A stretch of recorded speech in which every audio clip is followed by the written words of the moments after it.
Assalamualaikum warahmatullahi wabarakatuh. Hamdan na'imin, hamdan syakirin. Allahumma salli wa sallim ala sayyidina wa maulana Muhammad wa ala alihi wa sahbihi ajma'in. Rabbi israh li sadri wa yassir li amri wahlul 'uqdatam min lisani yafqahu qawli. La haula wa la quwwata illa billahil aliyyil azim. Amma ba'du. Pemirsa rahimakumullah, mari kita memperbanyak bersyukur kepada Allah dengan ucapan alhamdulillahirabbil alamin, di mana kita oleh Allah tetap istiqamah bisa menjalankan ibadah puasa, ibadah saum dengan sabar, dengan tabah, dan penuh kebahagiaan dan keceriaan. Semoga ibadah puasa kita di bulan suci Ramadan ini diterima oleh Allah, dan mudah-mudahan kita akan mendapatkan kemuliaan di malam Lailatul Qadar. Salawat beserta salam marilah kita haturkan kepada junjungan kita Nabi besar Muhammad sallallahu alaihi wasallam. Pemirsa rahimakumullah, sudah tidak terasa puasa kita sudah memasuki hari yang ke-18. Itu artinya sudah lebih separuh apa yang kita kerjakan di bulan puasa ini. Nah, pemirsa, pada sesi kali ini kami akan menyampaikan tausiah tentang keistimewaan bulan Ramadan dan keistimewaan orang yang berpuasa di bulan suci Ramadan.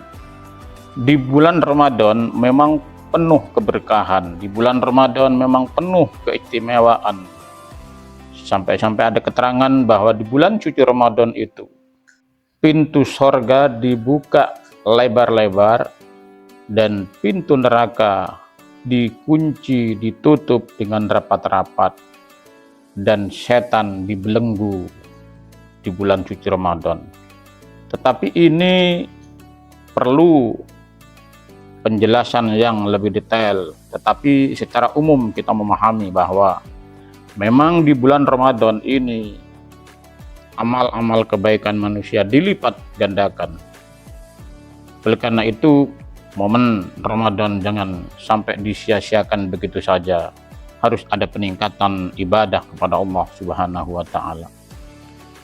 Lalu pertanyaannya, mengapa di bulan suci Ramadan itu dikatakan bulan istimewa? Nah, di sini dijelaskan bahwa Ramadan itu dikatakan bulan yang mulia karena di dalam bulan Ramadan itu diantaranya banyak hal atau kejadian yang luar biasa. Yang diantaranya adalah diterangkan bahwa syuhufnya, kitabnya Nabi Ibrahim itu juga diturunkan di bulan suci Ramadan, yaitu di awal bulan suci Ramadan. Kitab Taurat itu diturunkan di bulan suci Ramadan. Kita tahu kitab Taurat itu kitabnya Nabi Musa alaihi salam. Kitab Jabur juga diturunkan di bulan suci Ramadan. Kitab Jabur adalah kitabnya Nabi Daud. Kitab Injil diturunkan juga di bulan suci Ramadan. Di sini dijelaskan bahwa kitab Injil itu diturunkan kepada Nabi Isa alaihissalam. Dan yang terakhir, kitab Al-Furqan atau yang dikenal dengan Al-Quranul Karim itu juga diturunkan di bulan suci Ramadan. Sehingga dapat kita simpulkan bahwa seluruh kitab-kitab tauhid, seluruh kitab-kitab samawi yang harus kita imani juga itu turunnya di bulan suci Ramadan. Suhufnya, atau ada yang mengatakan sahifah, suhufnya Nabi Ibrahim turun di bulan Ramadan. Kemudian kitabnya Nabi Musa yang dikenal dengan kitab Taurat turun di bulan Ramadan, kitab Jabur yang dikenal dengan kitabnya Nabi Daud alaihissalam diturunkan di bulan suci Ramadan, kitab Injil, kitab yang diturunkan kepada Nabi Isa alaihissalam juga turun di bulan Ramadan, dan terakhir kitab Al-Quranul Karim diturunkan di bulan suci Ramadan. Nah, itulah salah satu keistimewaan kenapa Ramadan disebut dengan bulan yang istimewa, bulan yang penuh berkah. Pemirsa rahimakumullah. Dan lagi ada hal yang membuat Ramadan itu mulia, yaitu di dalamnya diwajibkannya umat Islam untuk menjalankan ibadah puasa sebulan penuh. Nah, pemirsa rahimakumullah, mari puasa kita ini jangan sampai sia-sia. Puasa kita harus penuh makna. Puasa kita harus bermakna dalam kehidupan, baik di bulan Ramadan itu sendiri maupun setelah Ramadan kelak. Nah, di sini Rasulullah bersabda, kata Rasulullah di dalam hadisnya, qala Rasulullah sallallahu alaihi wasallam, kam min shaimin laisa lahu min syamihi illal ju' wal 'atshu. Betapa banyak, kata Rasulullah, orang yang puasa di bulan Ramadan, dia tidak mendapatkan pahala dari puasanya kecuali hanya mendapatkan lapar dan dahaga. Nah, ini perlu menjadi satu kajian kita bersama. Mengapa Rasulullah memberikan satu gambaran bahwa banyak memang orang Islam yang puasa di bulan suci Ramadan, tetapi pahalanya tidak didapat, yang didapat hanya lapar dan haus. Nah, mari kita rinci apa yang disampaikan oleh Rasulullah. Nah, di sini ulama membagi tingkatan puasa itu ada 3. As-saumu salasu darajatin. Puasa itu dibagi menjadi 3 derajat atau dibagi menjadi 3 tingkatan, yaitu saumul awam, wa saumul khawasi, wa saumul khawasil khawas. Pertama, puasanya orang awam. Puasanya orang awam itu puasa pada umumnya. Yang kedua, puasanya orang khusus yang disebut dengan saumul khawas. Lalu yang ketiga, puasanya orang khusus bil khusus yang disebut dengan saumul khawas al khawas atau khawasul khawas. Apa yang dimaksud dengan puasanya orang yang umum atau orang awam?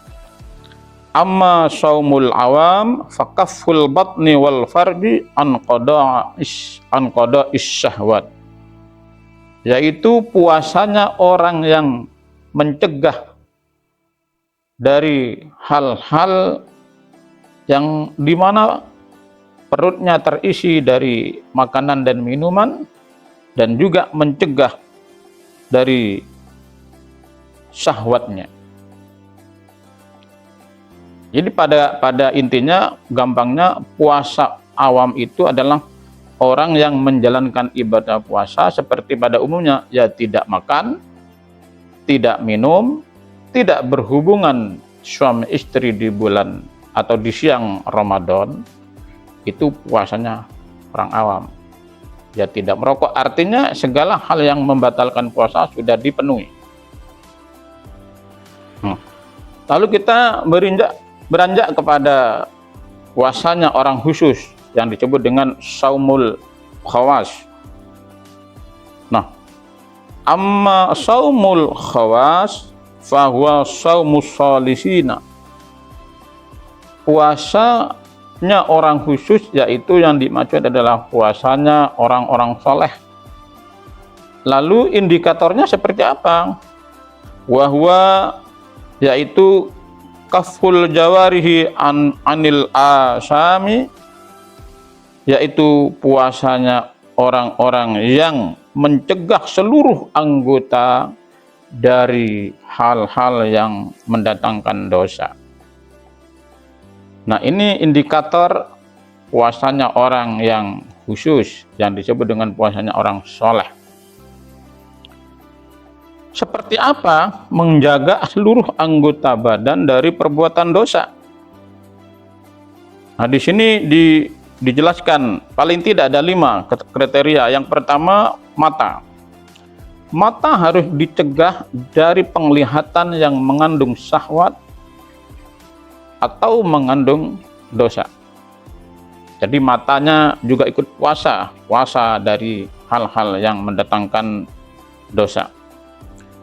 Kemudian indikator yang berikutnya adalah hifdzul lisan anil ghibati wal kadhib wan namimah wal yamin wal ghamus, yaitu menjaga lisan dari ghibah. Ghibah itu ngerasani, mencegah lisan dari perkataan dusta, mencegah lisan dari mengadu domba, mencegah lisan dari sumpah palsu.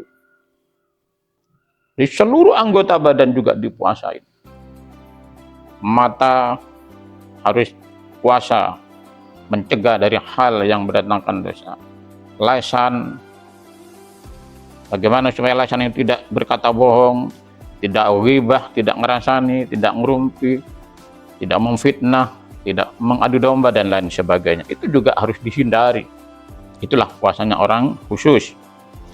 Lalu di sini Rasulullah bersabda, kata Rasulullah, khamsatu asya tuhbitus shaum, ada 5 perkara yang bisa merusak pahala puasa, yaitu al-kadzibu wal ghibah wal yamin wal ghamus wan nadru bis syahwat.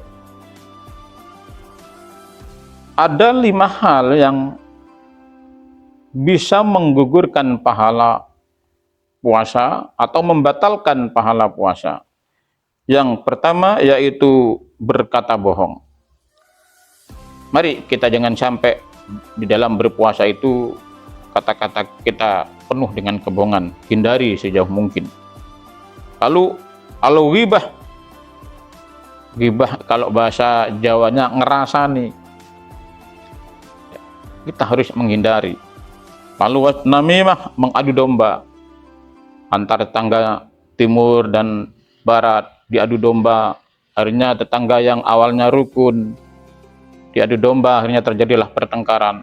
Itu ulah lesan yang licin dan licik, dan itu sangat bahaya. Diadu domba tetangganya, diadu domba temannya, diadu domba saudaranya, dan lain sebagainya. Lalu yang bisa membatalkan pahala puasa yaitu adalah sumpah palsu, yaitu bersumpah atas nama Allah tetapi ada dusta di dalam sumpahnya itu. Dan yang terakhir yaitu wan nadru bisyahwatin, melihat tetapi diiringi dengan syahwat. Nah, itulah pemirsa hal-hal yang membatalkan pahala puasa, yaitu perbuatan-perbuatan yang sudah kita ketahui bersama tadi. Nah, pemirsa rahimakumullah, itulah puasanya orang yang khusus, yaitu mencegah, di samping mencegah perbuatan makan minum, menjauhi merokok, menjauhi berhubungan suami istri di siang hari. Nah, di samping itu seluruh anggota badan itu juga harus puasa. Bagaimana menjaga mata agar tidak memandang sesuatu yang mendatangkan syahwat, bagaimana telinga tidak mendengarkan hal-hal yang mendatangkan dosa, bagaimana lisan harus menjaga dari perkataan-perkataan yang tidak baik, dan lain sebagainya.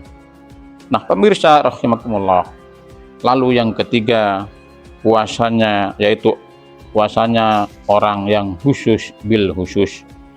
Wa amma saumu khawasil khawas fa saumul qalbi anil himamid daniyati wal ifkarid dunyawiyati wa kaffahu amma siwallah bil kulliyah, yaitu puasanya orang khusus bil khusus itu adalah puasanya orang yang menjaga hati agar hati itu jangan sampai ada timbul hal-hal yang tidak baik, di mana hatinya itu selalu berzikir kepada Allah, Allah dan Allah. Dia menghindar dari hal-hal yang bersifat keduniaan, hatinya selalu ingat kepada Allah.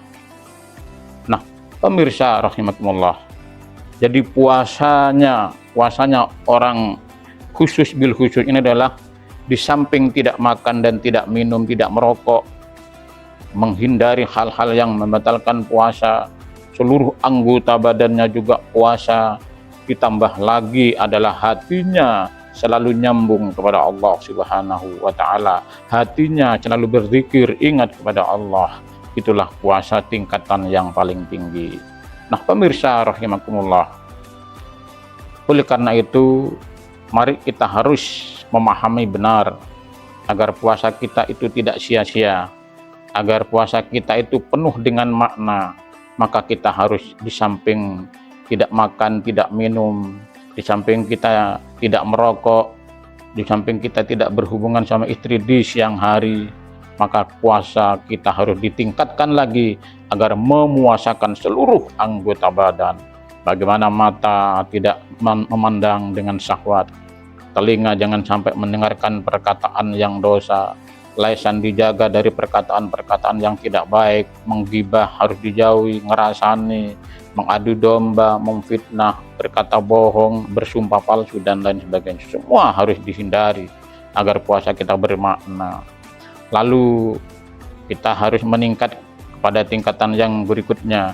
Di samping kita tidak makan minum, menjaga seluruh anggota badan dari hal-hal yang dosa, hati kita harus zikir kepada Allah, hati kita harus selalu ingat kepada Allah selama kita berpuasa.